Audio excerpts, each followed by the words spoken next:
నేను ఉచితంగా రక్షణ పొందుకున్నాను, ఉచితంగా ప్రకటించేసి వెళ్ళిపోతా.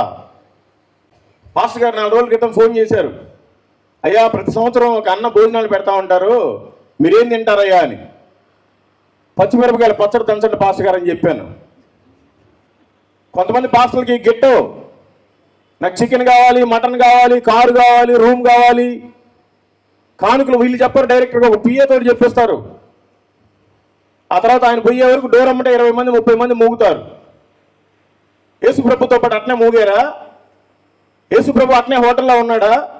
యేసుప్రభు చికెన్ మటన్లు తిన్నాడా? యేసుప్రభు బోధించడానికి ఎంత కానుకలు తీసుకున్నాడు?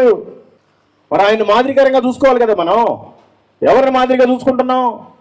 మనకంటే ముందు వచ్చినాడు పాస్టరా మనకు మాదిరి, లేదంటే మనకొచ్చి వెనక వచ్చేవాడు పాస్టరా ముందు మనకు మాదిరి? యేసుప్రభువే మనకు మాదిరి. ఆయన ఏదో పాపం కష్టపడి ఆయన ఇల్లు ఎక్కడో, ఆయన మందిరం ఎక్కడో, పాపం మిమ్మల్ని అందరం ప్రేమించి ఇక్కడ మీటింగ్ పెట్టిస్తాడు 15 సంవత్సరాల నుంచి దేవదాస్ గారు.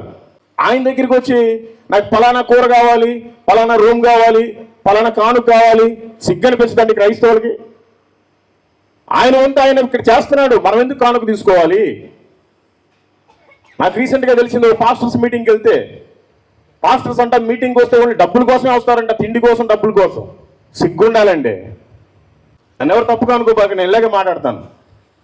అందుకే నన్ను ఎవరు మీటింగ్ పిలవడు, నాకు అవసరం లేదు కూడా. నేను సువార్థికుని, నేను మీటింగ్లో ఏదో ప్రసంగం చేయడానికి కాదు. దేవుడు నన్ను ఏర్పాటు చేసుకుందే ఎవరు వెళ్ళలేని చోటకి వెళ్ళి సువార్త ప్రకటించడానికి. అయినా ఇలాంటి అవకాశం వచ్చినప్పుడు మాట్లాడుతూ ఉంటాను.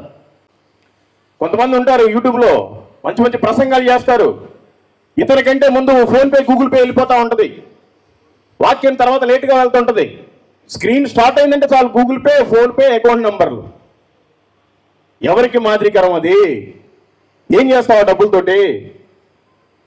నేను కూడా డబ్బుల కోసం పాపులర్ అది కావాలి, ఇది కావాలి, అది కావాలి, ఇది కావాలని మొత్తం పోయింది. కానీ దేవుడు మాత్రం వదిలిపెట్టలేదు.